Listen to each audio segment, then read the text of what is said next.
children that might need that extra support, we might have a first and then chart. So for those children, we're using the big classroom schedule, but then also we are referring them to a first and then chart. So now,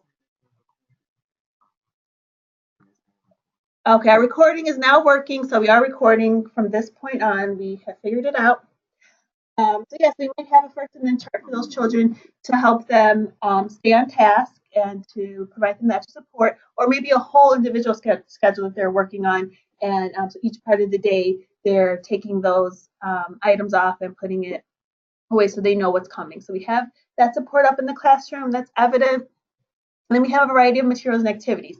So it's really important that even when we have free choice and we're doing small group activities, that we don't have just one activity there. Or you can have one activity, making sure that all children can do this activity, that we're having differentiated learning experiences. So for instance, maybe if you're doing a matching activity, maybe you're matching for the ball study, you're matching balls that have different letters on it.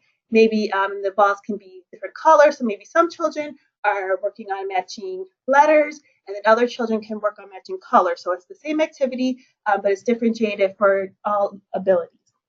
So that's really important because even though we have some great activities, sometimes at certain areas might just be one activity. And if a child isn't at that level yet, they can't do it and they might be frustrated, and that can lead to some challenging behaviors. So we really want to make sure that we have different levels of activities in all areas for children.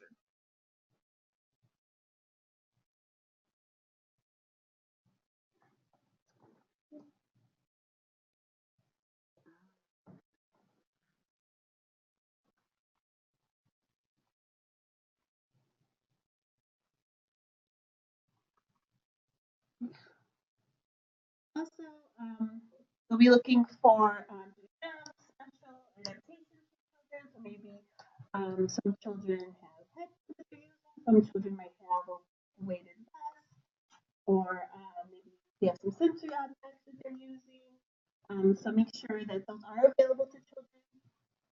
So it's evident that we are individualizing, making accommodations for children. Can we get to the next slide? And we just found out, thank you, Kizzy, for letting us know that the sound is going in and out. So give us about 1 minute. We're logging in on the phone, so we could talk on the phone so you guys can hear us. Sorry about that.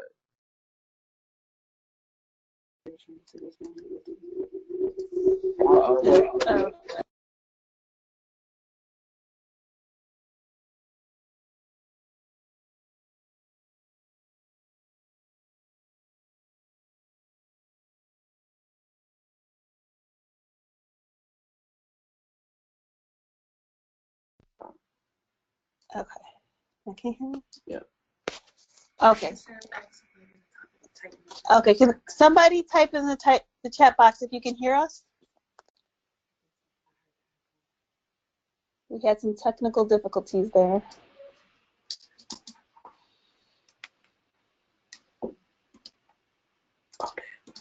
He was on this side, scoring the process. Okay, great. Thank you, Kizzy. Okay, I'm not sure what you could hear before, what you missed, so just making sure that we have visuals up for children, that it's evident in the classroom, that we are individualizing for children with disabilities, that we're making accommodations for them, that we have different levels of activities in the classroom for them, and that they have supports. Okay, the screening process. So we want to make sure that not only the teachers can articulate the screening process, but also the directors can talk about it too, and how you support your teachers through the screening process. So for directors, you want to talk about how you give teachers time to do the screenings, how you involve the parents, how you help them maybe reach the parent if they're having a hard time reaching a parent to talk about a screening, or talk about the information gathered from the screening, how you might help them and sit in with them to talk about that. And then also how we use screening information. So we want to make sure that we're articulating that how we use screening information to plan for children. We look through the ASQs and we see maybe a lot of our children scored lower in communication. So now our teachers are going to work more on individualizing for communication and providing those opportunities in the classroom. How do you involve and share information with families? So of course, we have parents sign off that they receive the screening information on the screening results form, but also we want to talk about how we talk to parents about the screening. So making sure that they understand why their child is being screened and what we do with that information, and then also how we share concerns about a child. So you want to talk about, and it's great if you can talk about a specific story that you had about a child that maybe they scored in the gray or black areas in a certain area of the screening, and how you talk to that parent about it, how you partnered with that parent to maybe do some things in the classroom for that child, or if you decided to do a referral, how you help the parent through that process.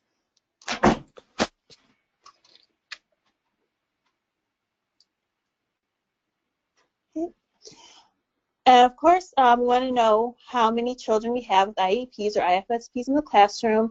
And again, the teacher should know who in the classroom has an IEP or an IFSP and who is suspected and maybe in the process of receiving an evaluation, but also the director should know. And the directors should be able to talk about how, again, we're supporting the families through that process. You can talk about how you call the parent to remind them that they had a meeting that day, or how you check in with parents when they're picking up and dropping off on the child's progress, making sure that they're getting their services, and that if they receive transportation, how you're partnering with parents to make sure that that's happening, and that they're getting the services that they need. Knowing where the IEPs are. So of course, they are in the black boxes and education files. So it's really important that the teachers know that they're there, and also the director knows that they're there, and that they know a goal that they're working on. Of course, the teachers will know that, but also the directors. If you have just a journalist, and usually most of the directors do know, oh, that child has an IEP for speech, and that one is receiving physical therapy. So just having a general idea of what the children in your program, what services they're getting, and what the teachers are working with them on. So what activities do you do with the children to reach these goals? So again, knowing what your teachers are working on with the children, and that kind of goes back to, you know, when you meet with them, having those reflective meetings with them, talking about, okay, for this child, you know, what is that child working on? How are we getting them to this goal? What resources do you need? Are there trainings, you know, eClick, partnering with the ICA, that's really important as well, to involve the ICAs in planning. And if you do have team meetings with your teachers, it's really important, if you have an ICA, that you are involving them in that, and asking them too, what's your role in making sure that this child is reaching this goal, and what input they can have and assistance they can give. Okay. And then one of the big questions that they will ask is, they'll ask the teachers and the directors, what support do you receive? So they'll ask the teachers what support they receive from Easter Seals, and then also what support they receive from their director. So it's really important to think about all the little things that you receive, and it might not come to mind because it's just things that you do in your ordinary day, but they are support. So thinking about the materials that you have in your classroom, and maybe you put in a supplemental for, maybe materials that the ICA's made, those social stories, those visual schedules, feeling faces, things like that. That's a support that was given to you. Your coach coming there and going over the IEP or the IFSP with the teacher and providing maybe some suggestions on activities and maybe some training around that, that's support. Any outside trainings that the teachers have gone to, any trainings that you've sent them to, any eClick things that they've looked at, that's a support. And of course, we have our social emotional specialists and our ICAs that are support as well. So thinking about that, and also thinking about what support you give to teachers. So again, it could be, well, I step in for an hour every week so that my teacher can come out and plan for the children. Or when a teacher needs to call a parent, I support her in that by, you know, being in on the call or going in the classroom so she can talk to the parent. Any support that you've given. Some of you do go in the classrooms and help with the children when there's some challenging behaviors or some extra support needed. So that's a great area of support. Or, and again, any individual meetings that you have with the teachers to support them around children with disabilities and challenging behaviors.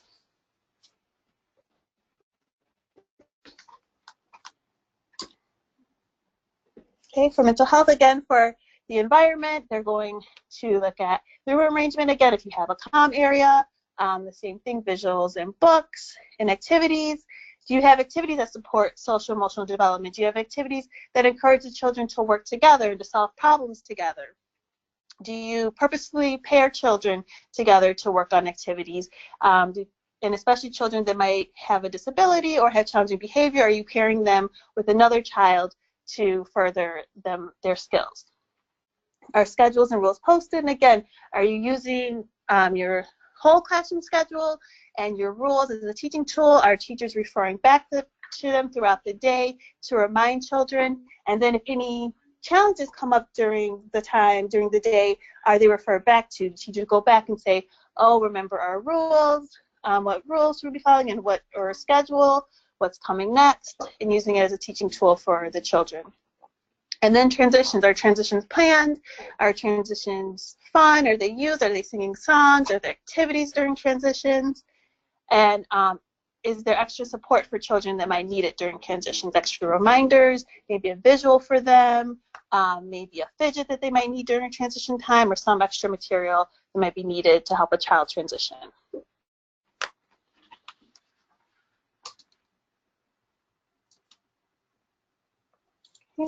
And then how do you identify children who need social emotional support?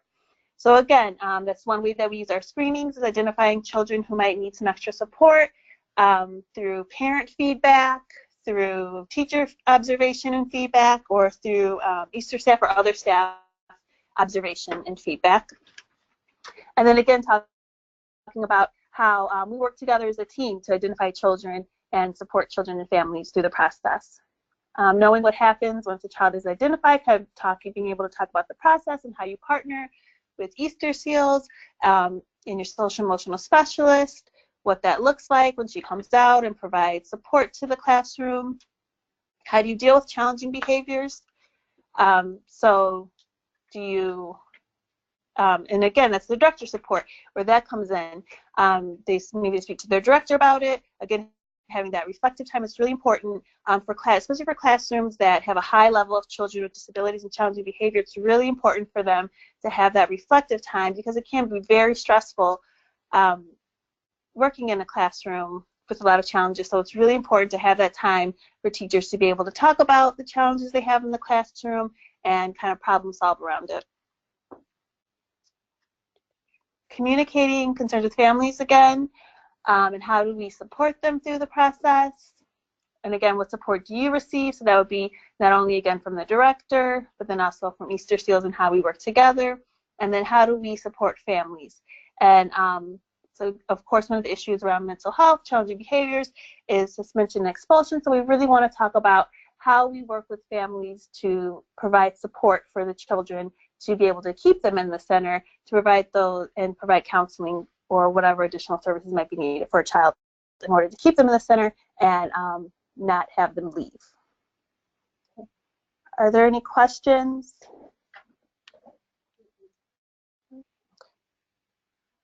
All right, and before we turn it over to LaQuisha, who's going to talk about that learning environment exploration, we did notice that the webinar was not recording when we first got on, and we heard that the sound was going in and out. So I just wanted to refocus us on the ongoing supports for staff. And these were, this is an eClick resource. It is a 15-minute suite training. If you would like to watch, and you can watch it, it's a video. And it really talks about how administrators need to support their staff in ongoing assessments. And we talked about the 3 different classroom level supports that they need to support staff in planning and organizing ongoing child assessment, to support them in gathering ongoing child assessment, and to support them in analyzing collected data and using it to inform their teaching. So really making sure that they have the materials they need. So since we use an online system, ensuring that they have a laptop, access to an iPad at least, making sure that they have protected time to complete those assessments, and that's ongoing. Our periods usually end up about 14 weeks.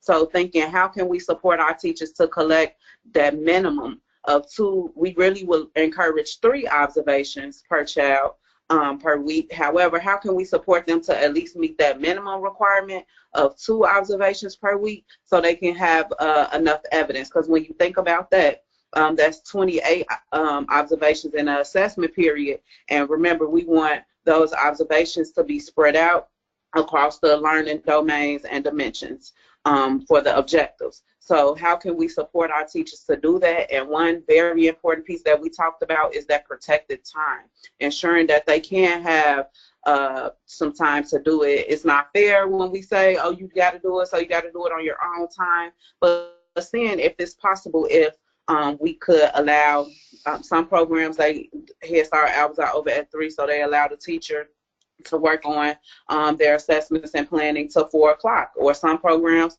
they have some nap time support that can come in the classroom and can relieve teachers, or just supporting them to get all the children to take a nap so they could possibly pull out their iPad and organize their documentation that they're collected and uploading them into teacher strategies. So it's just important to make sure that we are supporting our teachers to collect intentional data that they are able to upload in teacher strategies, and use that information to go back and look at their child profile or their classroom profile report, so they could use that information to inform planning and individualize for those areas that children may not be meeting their expectations in. And the last 2 areas talked about how the program or the center should support assessment. Understanding center level information on ongoing child assessment. So I mentioned the directors cohort with reporting training that they go over how to run the reports. We've ran reports in different trainings. We've actually just did our early learning data dialogue where we had the snapshots and we provided questions to ask yourself while you were looking at those snapshots, but really looking at the data from your center and being able to say, oh, this classroom needs support in literacy, and thinking of a plan and working with your instructional coach, how can we support the classroom with literacy? Or looking at your program, looking at the children. Maybe you have some children that were being referred and really looking at their outcome data to see their progress. How are they doing? So it's just important that we make sure we all are just being mindful of the ongoing child assessment, and then also supporting the teachers to improve their teaching and learning. And when we think about that, that goes back to looking at that data, having those reflective supervisions with teachers and asking them questions about what the data is telling you and what do they see, how do they think things are going, and what are some things that they can improve on. And providing that protected time for the coaches. The coaches complete feedback. They should be completing feedback from lesson plan and feedback from the observations that they take in the classroom. So giving them that time to sit down with the teachers, review their strengths and recommendations, and coming up with a plan, and then also exploring the online resources that is offered to them. eClick is full of resources under teaching, quality teaching and learning that can be helpful for a teacher assistant, coach, and administrator, manager, whatever your position is. They do have resources that can be supportive for you. So now Ms. LaQuisha will talk about the learning exploration, and then we will close up for questions if you guys have more questions. All right, so for the learning exploration, the focus area 2 will discuss some of the questions that we'll be looking at on this sheet here. And this sheet can be obtained online. However, we have sent this out and we have no problem sharing it again. However, for the, oh, great. Sorry, we were trying to get the vision of it together. However, for the actual, I'm sorry, I'm trying to get it back up on my screen. There we go. For the learning environment exploration, this is the part where they will ask questions and things that they will look at in the classroom when they do actually do the visit.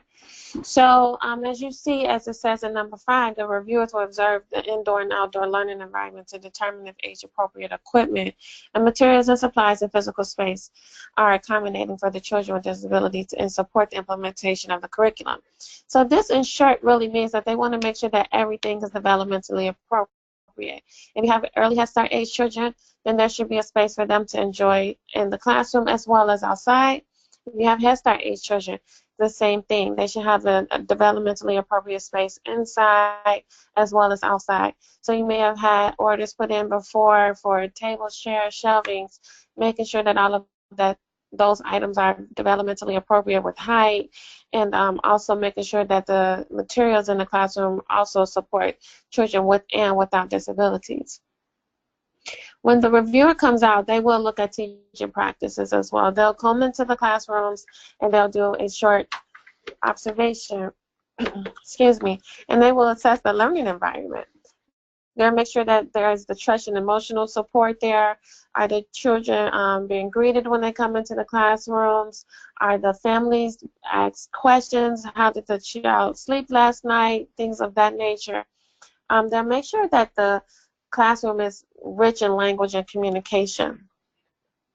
And so when you are looking at the interactions that the child has with the teachers, we want to make sure that things are in the classroom that are appropriate.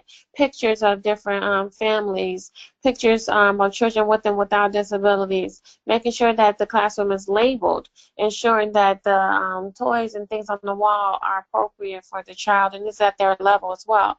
And making sure, again, that the communication is constant throughout the classroom.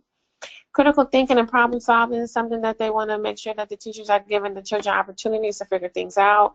All the domains should be present, making sure that the social, emotional, behavior, and language is being addressed when the child is being, when the teacher is interacting with the child.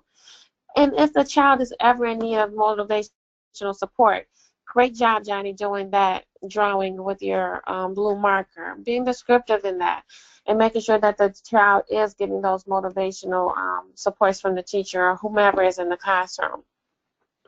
The reviewers will also look at the learning engagement experiences too. How is the information relayed? How is it shared? What does it look like? Is the child given the opportunity to do it themselves, or are they getting a butterfly that's already pre-cut or pre-drawn? Those are some of the things that they'll look at when they're in the classroom. Making sure that the classroom is also developmentally, culturally, and linguistically appropriate is something I was just discussing, making sure that we are representing different various types of families as well as children with and without varying abilities. They want to make sure that the learning experiences are providing those adequate times for the choice play. You have been able to develop a schedule and making sure that it is appropriate with your coach. If there's any changes that need to happen, please make those changes. But at least your schedule should always include your site name, the classroom name, of course the times and the activities, but making sure that it's saying the early Head Start and the Head Start hours as well. That's important as well. If your child, if your teachers need support with that, they can certainly reach out to the coaches. However, we did receive schedules at the beginning of the year, and if they do need support with adjusting them or reviewing them, just let your coaches know. Also, they want to look at opportunities where the teachers are using the research-based strategies. So if they're using research-based curriculum, which is creative curriculum, then they will definitely be hitting this mark by meeting those strategies and using those activities that come with the actual program. And that program is also supportive of dual language learners. Right now, of course, we know that they focus on Spanish at the moment. However, if your children speak different languages, it is okay to ask other staff members or anyone else that speaks that language to support the classroom to make sure that those dual language learners are being represented. Another thing that the teacher can do to represent that child of a different language is making sure that the labels are in that language in the classroom. So when they're doing all of this is some of the things that they'll look for when they're ensuring that the developmental and culturally and linguistically appropriate practices are happening in the classrooms. They also, excuse me, they also want to look at the learning experience and making sure that they're responsive and making sure that it's also reflecting the integration of the child assessment data. So the child assessment data is your checkpoints. What are the teachers using that information for?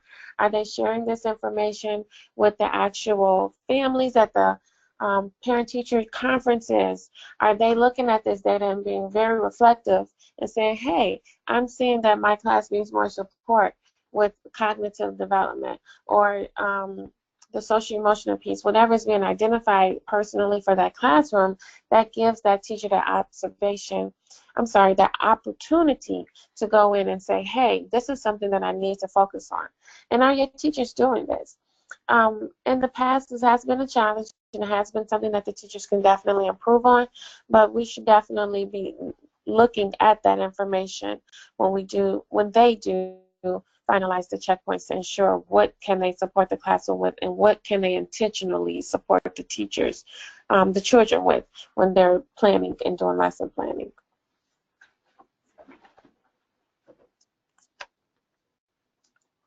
Do we have any questions so far? No, we don't have any posted right now. So this right here is just some information also about the home-based program, and this is just talking about some of the things that they will look at for the actual home-based program when they're doing the home-based program exploration, because they will go out on a home-based visit and see how the interactions are going with the family and the home-based visitor. They will make sure that the things that they're doing are aligned with the ELOF, which is something we've trained on before. And if you ever need a copy of ELOF, it is definitely on the eClick website. You can download the document. If you'd like to print it, that's great. It is a few pages, so make sure you look at that and see if you want to save it as well. You also want to make sure that the parents are being supported in those early learning experiences. How is that home visitor promoting the families to use those opportunities and those interactions with their child to give those high quality early learning experiences? And making sure, again, that the information is age appropriate and aligned, again, with school readiness and the ELOF goals. So they will come into the classrooms, they will do this observation piece, and they will look at the performance measures and ensure that all of these items are being met. After they do the focus area 2,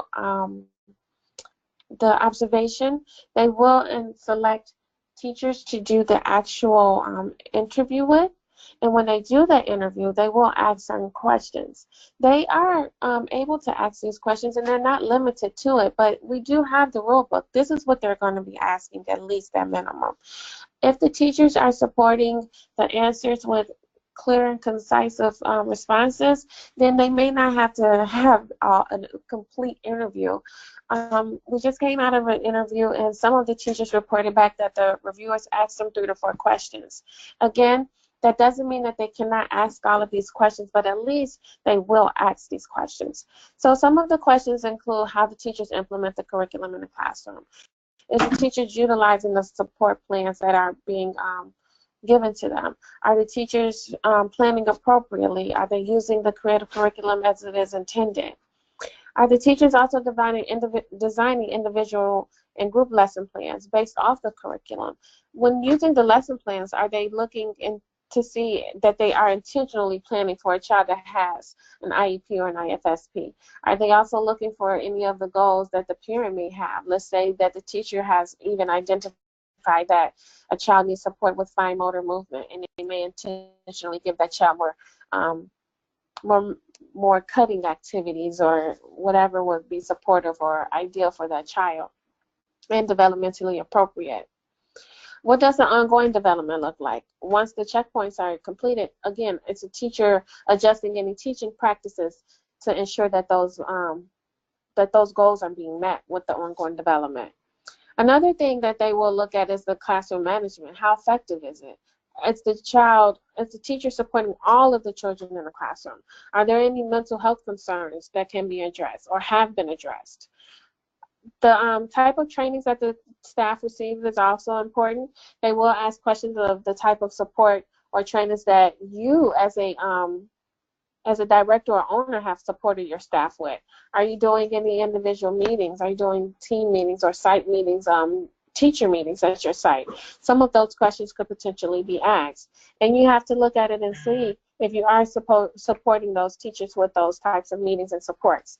They will ask the trainings that the grantee program is giving, and we always give trainings, as you know. We actually just gave one yesterday. So we are always doing trainings, but they also will ask those supports that are going on at the site level. So they will like to know that.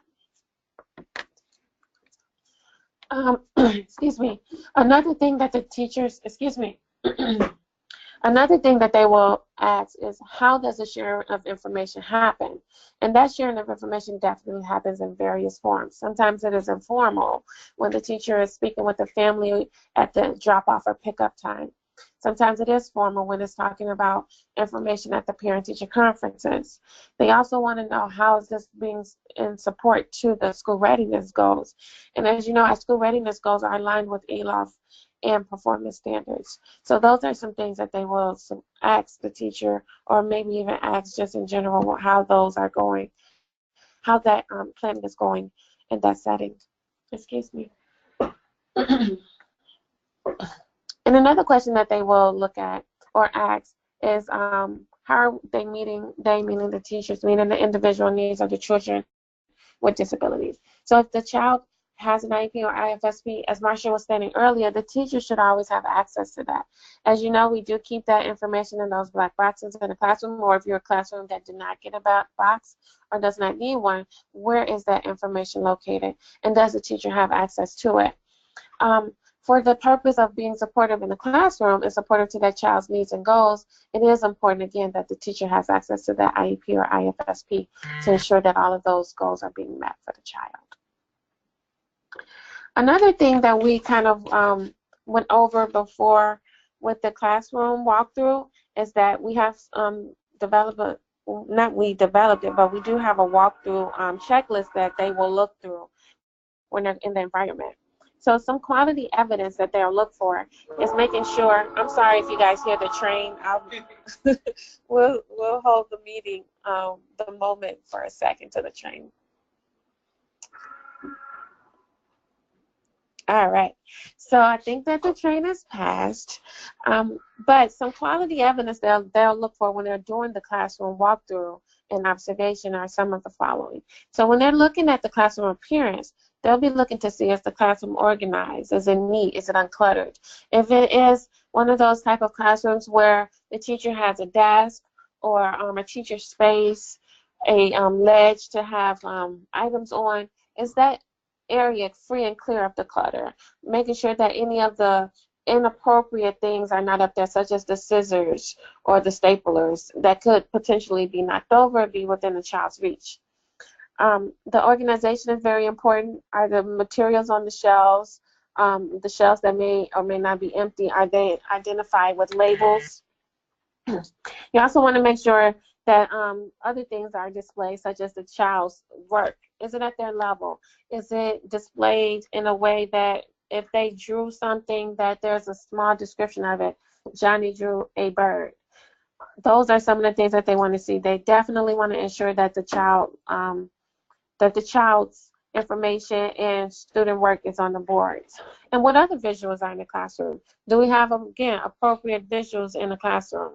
We don't want to say that we have a 3 to 5 classroom and we have a multiplication table on the board. That wouldn't be very appropriate for the classroom at that age.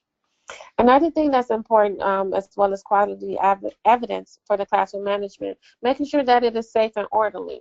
Again, we do know that the children will be children and they will be in different areas. All areas should be open. Water and sand table should be open at all times. There should not be anything sitting on it, or it should not be closed. Areas should not be blocked off that they cannot access it when they want to. And making sure, again, that it is safe. Are all of the outlet covers on? Simple things such as that are things that they will be looking for. Not saying that they will come in and just have a super checklist and checking, pinpointing everything, but those are things that even in our mind, when we come out, we're looking for to ensure that it happens and is taken care of. Nothing that is exposed should not be exposed, or cords hidden, things like that, making sure that the classroom is safe. Routines and procedures are evident. Do you have a schedule up? Is the schedule being followed? And that is very important. That if you say that you're going to be outside from 10 to 10:15, I'm using, again, they should not be outside for 15 minutes. However, just whatever it says that on your schedule at that time should be followed. And that is very, very, very important. I can't stress that enough. But again, if they are in that classroom, making sure that the schedule is being followed. Positive behavior is being reinforced, and they want to make sure that the teacher is circulating throughout the classroom. They'll be looking for making sure that there's no hidden spots that the teacher cannot see the children, making sure that the teacher is managing everything that's going on in the classroom effectively. And then also that the teacher is being proactive. So the teacher is aware that a child is very active or very quiet. They want to make sure that the teacher is giving support to all of the children in the classroom, and that the teacher is being enthusiastic and they have great energy. Asking questions if they come in at lunchtime. Are they having those conversations with the children?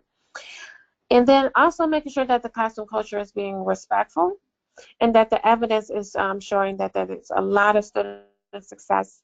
And if there's any other supports that can go on in classroom culture, make sure that the teachers are asking the coaches, because they want to make sure that the students are being comfortable in the classroom, that they feel that they can share ideas, and that if there's any concerns or needs, that they're being addressed at that time. All righty, thank you, Ms. LaQuisha.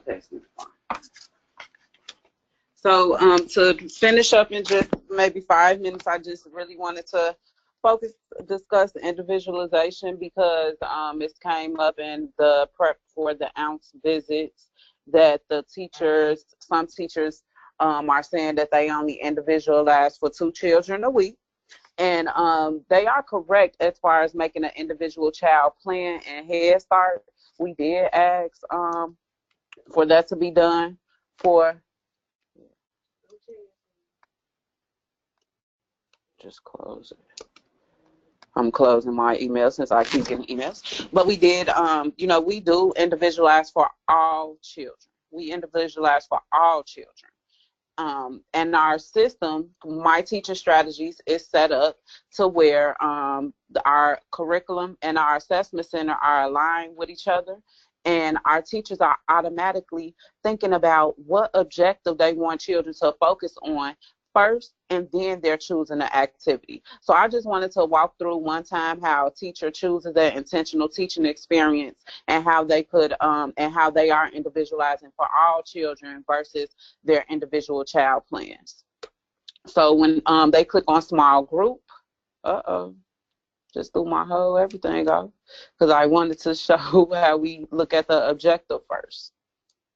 What happened? Let me go back. Oh, this a day in the past is not gonna work. So usually when our teachers click on intentional teaching experience, it pops up where they choose which objective they want to focus the activity around. One of the coaches probably have been playing around with this, showing the teacher how to use it. So if it doesn't work, yep. So with this, we are looking at the system allows teachers to look at the objectives related to the activities that they can choose. And then they choose what child, I'm pointing to the screen like you guys can see me, but then they choose what child they want to assess for that activity. I'm going to add an activity so you can see what I was talking about as far as choosing the objective first. So they click yes, okay, 24. Okay, teacher strategies. They have to make sure we're doing everything step by step. So when you include an intentional teaching experience, the system is set up where the teachers have to select the objective that they want to focus the activity around. So if I know that little Rakai needs support managing his feelings, I would choose objective 1A, manage feelings, and then it's going to give you the intentional teaching experiences that relate to that objective. Once you choose which one, so maybe me and Rakai want to work on take a breath. We want him to be able to take a breath when he gets upset. It's going to pull up the whole intentional teaching card that's in the boxes that they have at the site. As you can see, it includes the teaching sequence according to the color bands, the progression. So Rakai is where? And Rakai, one of our play children, so that's why I knew he was already in the system. Oh, well, I was wrong because he's all the way up here. Because as we know, the children, we assign them to their grade, class, or color band where they are as far as the widely held expectations and age. However, we don't rate them just only if Rakai is 4. We don't only rate him within the blue color band. If Rakai is performing higher than a pre-K level, it is okay to assess him at that level, although we need to make sure that we have evidence. So right here, the teachers are able to just select what child they will be assessing for this activity, and then it gives them teaching sequence questions of what to ask a child that's performing at this level. Once they enter that, they can look at the materials they need. They have questions that can strategies that can guide, including all children in this activity, and they even have questions to guide their observations, how to make it quick so you can see what you really want. Cool. Why it's not going on? It really want us to focus on including all children, which is very important. But what's some questions that you could use to guide that child's learning to see if they're able to reach that milestone for that objective? And then share the activities with families. This is why we really want the families to have their My Teaching Strategies family account, because when they're doing their individual child planning, the activity can be shared with the family online, or they can print it out and share with them so they can practice this at home as well. And it also gives you activities related to it. So our teachers, they are individualizing for all children. They should be selecting. You have at least 5 group experiences, 5 intentional teaching experiences for small groups a week, and they should be selecting a few children each day. And they can actually, during an active day while they're maybe they just completed an activity, they can go through their lesson plan and hit assess, and they could actually put their observation documentation that they found under one of the questions that they probably use to guide, which can help them collect documentation a little quicker than in the past. So we have to realize that we do individualize for all our children. It came up in our self-assessment where our teachers wasn't able to say that we individualized for all. We were happy to know that they could say, well, we individualized for 2 children a week. That's the individual child plan. For early Head Start, they should be making an individual child plan for all 8 children. And, it's okay to keep those activities. If a child haven't mastered that activity, keep it for that next week. That's totally fine, but we just have to make sure that we are being intentional when we're talking about individualization. Another popular area, the teachers have to make sure that they are reviewing the home visit 1 and seeing what was the goal that the family wanted, and then going and teaching strategies and finding some resources and activities that can support that child to reach that goal. So the family can feel that if they said they want their child to write their name, of course we know pre-writing skills, the child has to learn how to write the lines, the loops, then they're going to start writing the images that mirror letters. They're going to go through that process, but we just have to make sure that we are communicating with families where the child is at around their home visit goal. So it's very important that we as administrators support them to go back and review that and talk about the progress with families, and even bring it up when they're talking about at parent-teacher conference, when they're talking about how to support the child in the next period. So just wanted to wrap up. Just reminding you guys, we did focus a lot on inclusion and assessment, and that really was because from our self-assessment and the ounce interview, it came up that these areas, if we weren't answering consistently as they program. But just wanted to close up, just reminding everyone that we as administrators, we do have to encourage our staff to plan ongoing assessments, to make sure that they have the time to do it, help them develop a system for data collection, and guide them to use that information that they're collecting to improve their teaching and individualization for the child, and aggregate our data for our program so we can really see what's going on in our classrooms. And just thought that this is a cool slide, and I will send this PowerPoint out. Once again, it's on the eClick website. It's called Administrative Support for Ongoing Assessments. But it's important as a program that we administrators collaborate with teaching teams to ensure that they are creating a culture of inquiry. And it should be a parallel process, whereas we're doing it with our teaching staff, our coaches, we're doing it with the teachers, and then that way the teachers can do it with the children. Promote curiosity, promote reflection, embrace the change, provide feedback, and be willing to hear feedback as well. And create a system of thinking. Make the teachers think about their professional development goals and being intentional, or think about their child goals for children and what they want the children.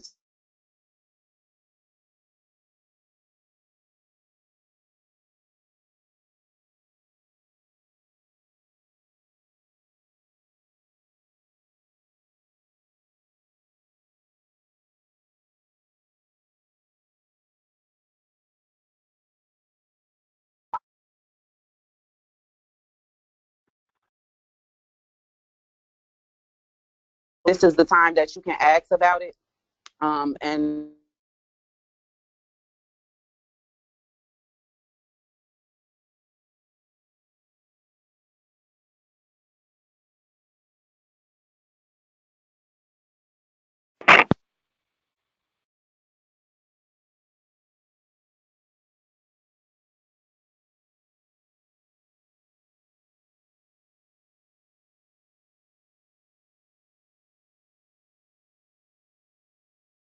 oh, it muted me. So you guys haven't heard me. I was saying that we're going to wrap up. We're wrapping up, but this is the time. We'll take this last 19 minutes to allow you guys to ask questions if you want it. We spent a lot of time going over assessment and inclusion, because those things have been coming up in our self-assessment process that we've been working with the ounce. So if you have more questions, just to remind you guys, so focus area 2 review is really looking at how the grantee is monitoring the systems that have been developed, and how the grantee and our partners are implementing those systems. So how are you putting those systems into place that we've been training teachers on, we made policies on, we've made timelines? How are you as an administrator or a coach supporting your teachers to complete everything under Head Start and Early Head Start? That's the performance standards mandates. So please ask questions. Everybody is unmuted now. So if you want to ask questions, please feel free. Just be respectful and don't talk on each other all at the same time.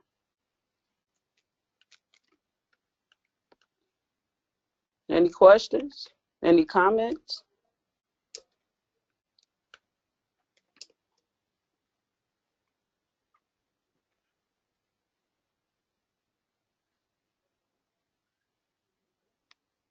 All right. So far, no one is asking any questions. We were able to record some parts of the webinar. We did have a few technology issues, so we will have that recording available. However, it will be some pieces of our presentation that's missing, since we did have some technology issues. But if you have any questions, it is almost the end of the spring period. Please remember, teachers should be finalizing checkpoints by all checkpoints for all children should be finalized by next Friday, May 25th. Please try your best to make sure that the teachers are done by that day, because with the review, we did have to push up the date for our outcome reports that we have to complete. And it's a great time for you as an administrator to sit down with your teachers and look at their class profile to see where the children are at, and planning their parent-teacher conferences so they can talk about next steps to support the child with the parent. They don't have to go through all the areas. It can just be one or two things, but what's something that child needs support in? And then also reviewing their home visit to see what goal the family has set for their child, and really sharing the progress that the child has had over the school year with the objective related to that goal. Any questions? Not so far? All right then. Thank you everybody for your time. And this is it. Unless you guys got something else to say. No. Thank you. Thank you. Good weekend.